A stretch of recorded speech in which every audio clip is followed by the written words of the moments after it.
केंद्रीय निवडणूक आयुक्तालयाचं असं म्हणणं आहे की सर्वसाधारणपणे जे वेगवेगळ्या राजकीय पक्षांचे अध्यक्ष असतात त्या अध्यक्षांना किंवा संबंधित कार्यकारिणींनी जर कोणत्या तरी एखाद्या व्यक्तीला ऑथराईज केलं की या संबंधित पदाधिकाऱ्यासोबत आमचा पक्ष म्हणून चर्चा होईल तर त्यावेळी अशा प्रकारे भेट दिली जाऊ शकते। परंतु जे वेगवेगळ्या पक्षांचे अध्यक्ष आहेत त्यांच्यासोबत किंवा ज्यांच्या कोणासाठी संबंधित पक्षांनी अधिकृतपणे अशी सूचना दिली असेल तर त्यांच्यासोबत म्हणजे उदाहरणार्थ अरविंद सावंत हे स्वतः शिवसेनेचे दिल्लीतील गटनेते आहेत आणि ते स्वतः शिवसेना पक्ष म्हणून निवडणूक आयोगासोबत संवाद साधत होते।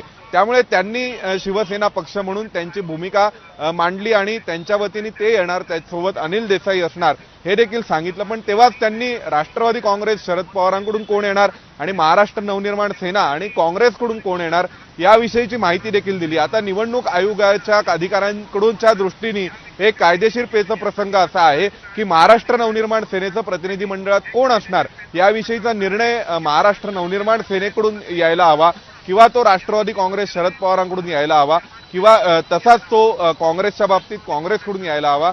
त्याविषयी शिवसेना उद्धव ठाकरेंच्या वतीने कसं काय सांगितलं जाऊ शकतं। अरविंद सावंत आणि अनिल देसाई हे स्वतः शिवसेना उद्धव बाळासाहेब ठाकरे पक्षाचे नेते आहेत आणि दुसऱ्या बाजूला मात्र महाराष्ट्र नवनिर्माण सेना किंवा शरद पवारांचा पक्ष काँग्रेस यांच्या बाबतीमध्ये तशी सूचना नव्हती। अशा काही टेक्निकल आणि तांत्रिक मुद्द्यांवर बरोबर या तांत्रिक मुद्द्यांवरती केंद्रीय निवडणूक आयोगाने ही भूमिका घेतली आहे, पण सगळं शिष्टमंडळच भेट घेईल या भूमिकेवरती सगळे नेते ठाम आहेत। त्यामुळे या भेटी संदर्भातल्या अपडेटकडे आपलं लक्ष असेल।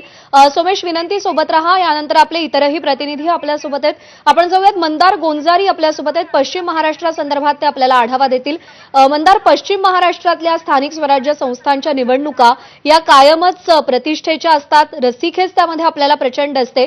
पश्चिम महाराष्ट्रातली राजकीय स्थिती सध्या कशी आहे निवडणुकांना सामोरं जात असताना?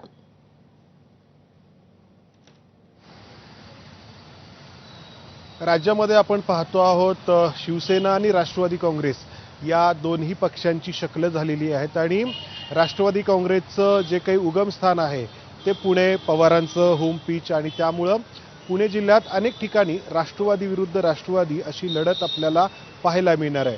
मग ही लढत जिल्हा परिषद निवडणुकांमध्ये असेल, महापालिका असेल किंवा बारामती नगर परिषद असेल किंवा इंदापूर नगर परिषद असेल, अशा नगर परिषदांमध्ये असेल तर ही राष्ट्रवादी विरुद्ध राष्ट्रवादी ही अशी लढत जी ठिकठिकाणी होणार आहे ते पश्चिम महाराष्ट्रातील या निवडणुकीचं यावेळचं महत्त्वाचं वैशिष्ट्य असणार आहे। एका अर्थाने भारतीय जनता पक्षाच्या विरोधामध्ये सगळे पक्ष एकवटण्याचा प्रयत्न होतो आहे, त्यामुळं कदाचित राष्ट्रवादीची ही दोन्ही शक्ल या दोन्ही बाजू जिल्हा परिषदेमध्ये जर एकमेकांना मदत करताना पाहायला मिळाल्या तरी देखील आश्चर्य वाटायला नको। त्यामुळे एका वेगळ्या अर्थाने मंदार, थोडंसं तुम्हाला इंटरप्ट करते, थांबवते। सुनील तटकरे सध्या बोलतायत, आपण थेट जाऊया। संदर्भामध्ये आम्ही सखोल चर्चा करू।